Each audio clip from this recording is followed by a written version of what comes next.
Imagine an entire village dead in their sleep. No wounds, no struggle, no sound. In 1984, 37 people died this way at Lake Monoun. The world called it a freak accident and looked away. 2 years later, the same invisible shadow returned to Lake Nyos, but this time it came for 1,746 lives. What if we told you the second massacre wasn't just a natural disaster, but a direct result of human arrogance? Today, we unmasked the silent executioner, a predator that hides in plain sight, waiting for the world to forget its first warning.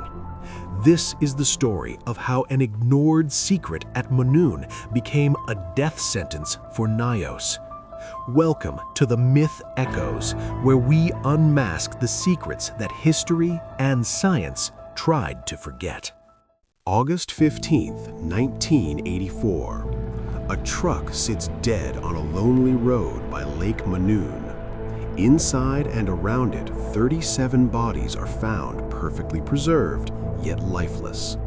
Some had strange, discolored skin, not burns, but chemical reactions to a lack of oxygen.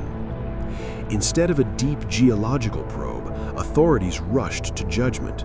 They blamed terrorists or mysterious toxins. No one bothered to study the water. No one looked at the lake's belly. Because it was just 37 people in a remote area, it wasn't worth a global case study. This laziness was the true killer. They ignored the Limnic Eruption theory, the idea that the lake was a pressurized soda bottle of CO2. By closing the file too early, they left the safety pin pulled on a much larger grenade, Lake Nyos.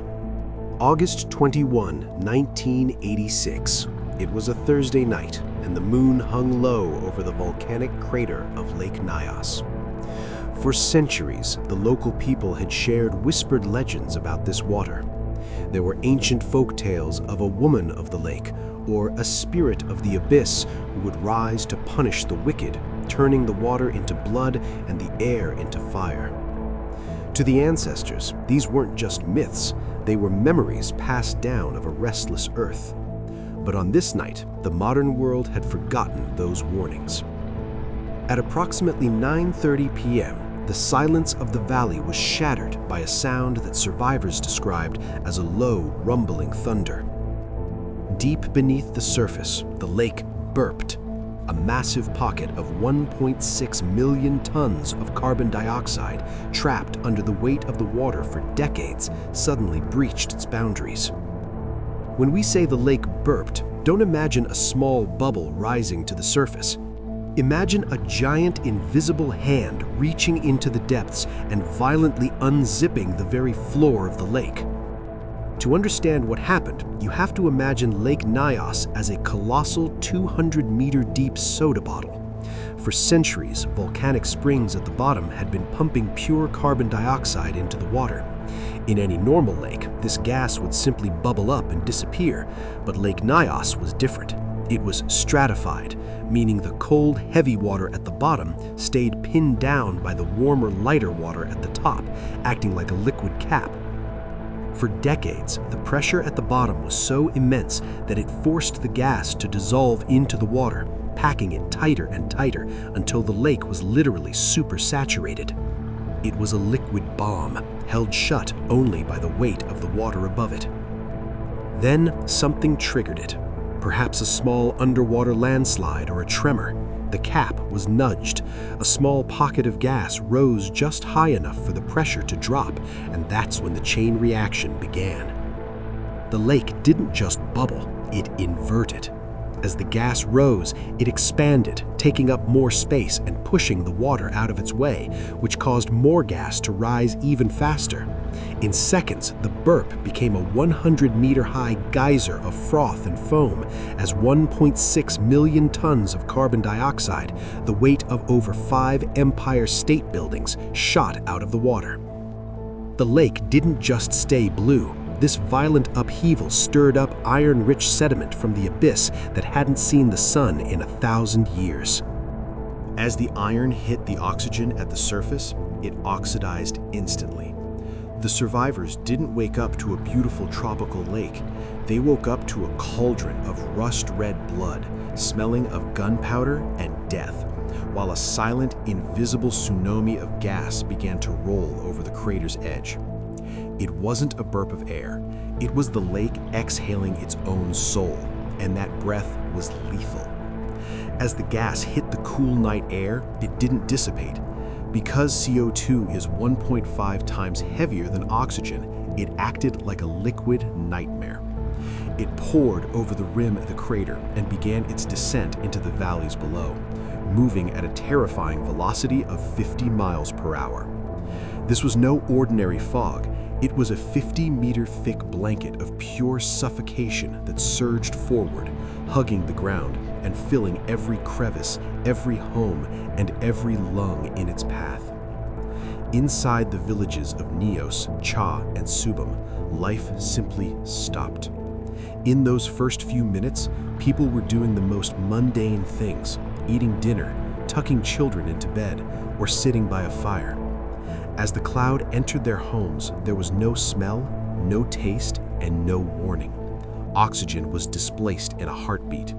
People collapsed mid-sentence. One man was found with his hand still holding a piece of bread. A mother was found cradling her infant, both appearing as though they were merely taking a nap. The scale of the carnage was biblical. By the time the sun rose, 1,746 human beings were dead. But the horror didn't stop with humanity. The cloud spared no living creature. Over 3,500 head of cattle lay bloated in the fields, their bodies stiff and unmoving. Countless dogs, chickens, and wild animals were strewn across the landscape, creating a scene of absolute stillness. The only things left alive were the plants, which thrived on the carbon dioxide, standing vibrant and green over a kingdom of corpses. When the first few survivors woke up, those who had been on higher ground or inside airtight pockets, they found themselves in a silent world. They walked through their villages calling out names, but the only response was the whistling wind. Many survivors suffered from chemical skin lesions similar to those seen at Monoun. Scientists initially suspected a volcanic blast, but there was no heat, no lava, and no sulfur. The water of Lake Nyos, once a beautiful tropical blue, had turned a sinister rusty red, the result of iron-rich water being churned up from the depths and oxidizing at the surface. It looked exactly like the Lake of Blood from the ancient legends. This was the cold eruption, a phenomenon so rare that the scientific community was left reeling. The lake had behaved like a giant pressurized soda bottle that had been shaken and then opened. A tiny landslide, or perhaps a small tremor, had triggered the release of the gas that had been building up for thousands of years. The very same gas that the world chose to ignore when it whispered its first warning at Lake Monoun just 2 years earlier. The aftermath was a graveyard that stretched for 25 kilometers. The tragedy at Lake Nyos forced the world to finally listen. Today, the lake is a forest of pipes and monitoring stations, a testament to our attempt to control the uncontrollable. But as we look back, the 1,746 souls lost at Nyos serve as a permanent monument to the cost of human arrogance. We had the warning at Monoun, we had the science, but we didn't have the will to act. Nature does not negotiate. It gives us a whisper, and if we do not listen, it gives us a scream. Today, we monitor Nyos, but we know there are other time bombs out there, like Lake Kivu, which holds 1,000 times more gas and is surrounded by millions of people. The question isn't whether another eruption will happen. The question is, will we be too busy to notice the next whisper? We now have the technology to monitor these exploding lakes, but do we have the wisdom to hear them? Look at the world around you tonight. Is there a small tragedy, a freak accident, or a minor warning that you are choosing to ignore? Because remember, the shadow that claimed Lake Nyos was once just a tiny footnote in a report from Lake Monoun. If the air in your room suddenly turned heavy and your lamp began to flicker out, would you even have time to wonder why? Or would you simply become another silent witness to the abyss? If this story sent a chill down your spine, hit the subscribe button and turn on all notifications for The Myth Echoes. We dive deep into the mysteries that history and science often try to forget. What do you think is the most terrifying natural phenomenon on Earth? Is it the deep sea, the vastness of space, or the silent air we breathe? Let us know in the comments below. Your theories help us decide which mystery to unmask next. And if you want to support our research and help us bring more high-quality documentaries to life, consider joining us. Every bit of support helps us tell the stories that need to be heard. Stay curious, stay vigilant, and remember, the most dangerous myths are the ones we choose to ignore. See you in the next mystery.